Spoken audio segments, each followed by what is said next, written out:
তোর মা মুসলমান, তোর বাবা মুসলমান, তোর ধর্ম ইসলাম না ফরমান, মুসলমান এত নিকৃষ্ট হয়? মুসলমান এত বড় হাইওয়ান হয়? মুসলমান এত বড় চতুষ্প জন্তু হয়?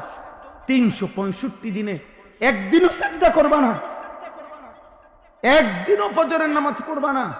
আল্লাহ নবী সাল্লাল্লাহু আলাইহি ওয়াসাল্লাম বলছেন, ফজরের নামাজ যে পড়ে না সে মুনাফিক, মুনাফিক, মুনাফিক, মুনাফিক। নবী বলছে মুনাফিক। নবীজি যাকে বলছে মুনাফিক, হাসরের ময়দানে তুমি রেডি থাইকো, যিনি সুপারিশ করবেন সেই তিনি বলছে তুমি মুনাফিক। এবার তোমার সুপারিশ তোমার কোন আব্বায় করে, তুমি রেডি থাইকো। তোমার কোন বাপে সুপারিশ করব, তুমি রেডি থাইকো। যিনি সুপারিশ করবেন তিনি তো বলছে তুমি মুনাফিক। কথা বলেন না কেন? তাহলে তার কোন বাপে তার সুপারিশ করবে বলে? আল্লাহ তো হায়াত দিছেন, এই জন্য প্রত্যেক মানুষের জীবন, প্রত্যেক মানুষের হায়াত, প্রত্যেক মানুষের বয়স হাসরের দিন তার বিরুদ্ধে সাক্ষী দিবে। আল্লাহ সাক্ষী দিবে। আল্লাহ বলবে, বান্দা আমি সুযোগ দিয়েছিলাম, আমি হায়াত দিয়েছিলাম, আমি হায়াত দিয়েছিলাম। এজন্য দয়া করে প্রত্যেকের কাছে আমার অনুরোধ, আমি কথাটা লম্বা করছি ইচ্ছা করে, প্রত্যেকের ইমাম সাহেব নিজ নিজ মসজিদের জুম্মার বয়ান, ওলামায়ে কেরাম, মহল্লার আলেমদের, স্থানীয় ওলামায়ে কেরামের নসিহত আমার ভাই আমার বাবা মনোযোগ দিয়ে শুনবেন। বলেন ইনশাআল্লাহ। আপনার পরিবর্তন দরকার, আপনার আখিরাত দরকার, আপনার জাহান্নাম থেকে বাঁচা দরকার, আপনার জান্নাত দরকার। কারো জনপ্রিয়তা দিয়ে ছেলেরা কিচ্ছু আসে যায় না। জনপ্রিয়তা ধোঁকা, ধোঁকা, ধোঁকা, ধোঁকা বেটা, ধোঁকা। জনপ্রিয়তা ধোঁকা বেটা, ধোঁকা। আমারে যদি 1 কোটি মানুষ চিনে বাংলাদেশের, আমার কবর রাজাব মাফ তো আমি এটা দিয়ে কিতা করি? তো আমি এই জনপ্রিয়তা দিয়ে কিতা করি?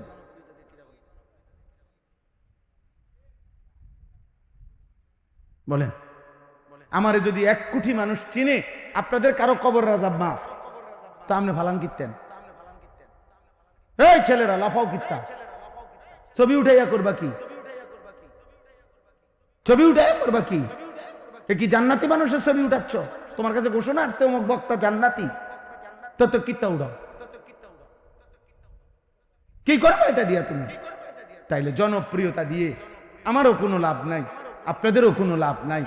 ঈমান আমলের ভিত্তিতে সেজদা করিলে, গোলামি করিলে, একটা একটা গুনাহ ছেড়ে দিলে, একটি একটি দিন পালন করিলে আমারও লাভ, আপনাদেরও লাভ, বক্তারও লাভ, শ্রোতারও লাভ, ইমামেরও লাভ, মুসল্লিরও লাভ, খতিবেরও লাভ, মুসল্লিদেরও লাভ, সকলেরই ফায়দা। আল্লাহকে সেজদার মধ্যে, গুনাহ ছেড়ে দেওয়ার মধ্যে, আল্লাহ তাআলার ইবাদতে লেগে থাকার, এটাই বাস্তবতা। বাপ বুঝতে শেখেন, একজনই বুঝেন। আমি অনেক মানুষ দিয়ে করবো কি? আমি তো ভোটে দাঁড়াইছি না, আমি তো নির্বাচনে প্রার্থী না বাপ, আমার কোনো মার্কা নাই, আমার কোনো দল নাই, আমি তো ভোটে দাঁড়াইছি না, এমনি আসছি আল্লাহর কথা বলার জন্য।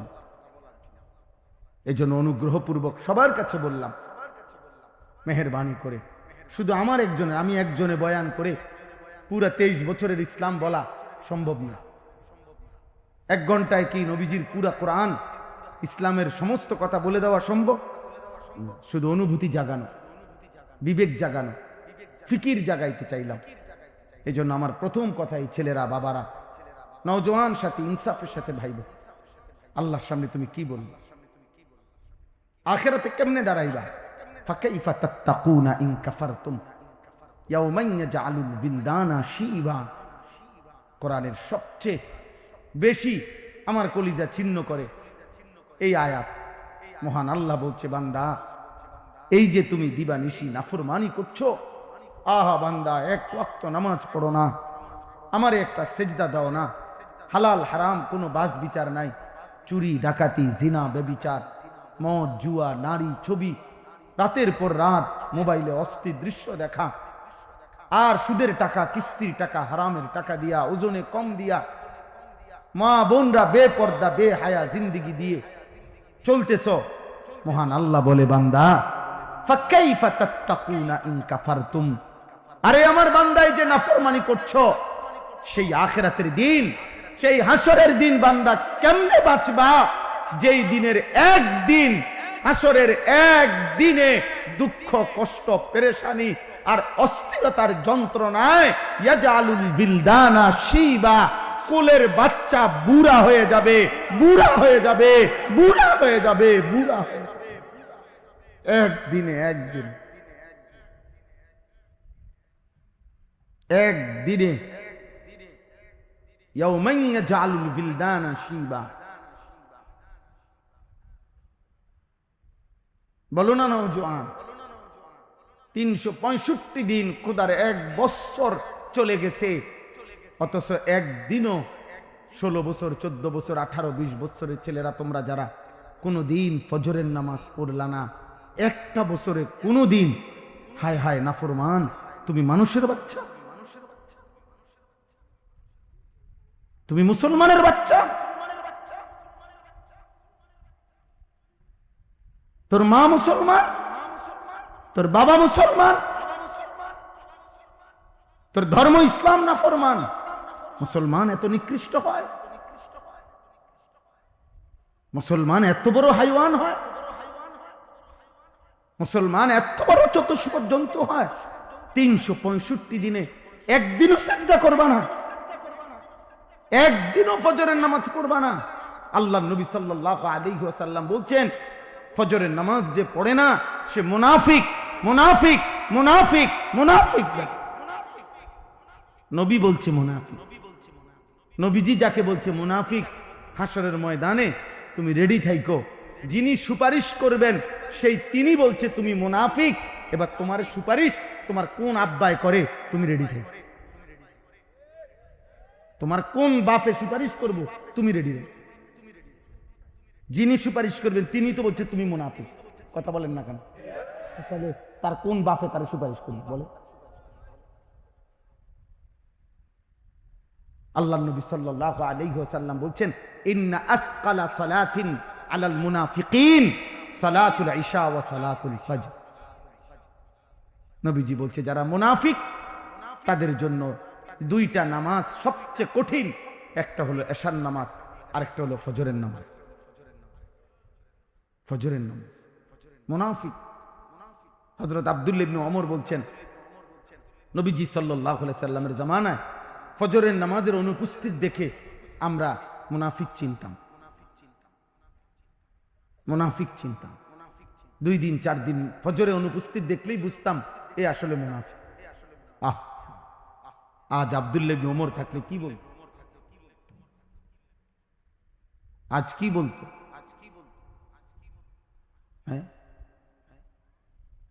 তাওরাত কিতাবের মধ্যে আছে, ইহুদিদের কিতাবে, আমার কাছে আরবি কিতাব আছে গাড়িতে, আমি পড়ি সারাদিন, আযমু শাবাবিন ফিল ইসলাম, ইসলামের মধ্যে শ্রেষ্ঠতম যুব সমাজ যারা, তাদের বর্ণনা ওই কিতাবের মধ্যে আছে যে ইহুদিদের ধর্মগ্রন্থ তাওরাতের মধ্যে আছে মুসলমানদের ওই জামাতের হাতে দাজ্জাল, ইহুদিদের চূড়ান্ত পতন হবে, মাহদী এবং ঈসার নবীর সাথী হয়ে মুসলমানদের ওই দল দাজ্জালের বিরুদ্ধে চূড়ান্ত লড়াই করবে এবং দাজ্জালকে নিহত করবে, ইহুদিদের শেষ ব্যক্তিটাকেও হত্যা করবে, আর সারা বিশ্বময় মাহদীর নেতৃত্বে কালেমার পতাকা উড়াবে, বিজয়ের পতাকা উড়াবে ওই দল। এটা তাওরাতের ভবিষ্যৎবাণী হলো মুসলমানদের ওই কাফেলা, আল্লাযীনা কানু ফি সালাতিল ফজরে কাসালাতিল জুমআ, যেই কাফেলা ফজরের নামাজে ওইভাবে পড়ে জুমার নামাজ যেভাবে পড়ে। মুসলমানের যেই দলের ফজর আর জুমা বরাবর। এখন বলেন, বলো না ভাই, বলো, আমাদের ফজর আর জুমা বরাবর? ফজরের মুসল্লি জুম্মার মুসল্লি বরাবর? অর্ধেক, অর্ধেক, 4 ভাগের 1 ভাগ। বিজয় এখনো অনেক দূরে,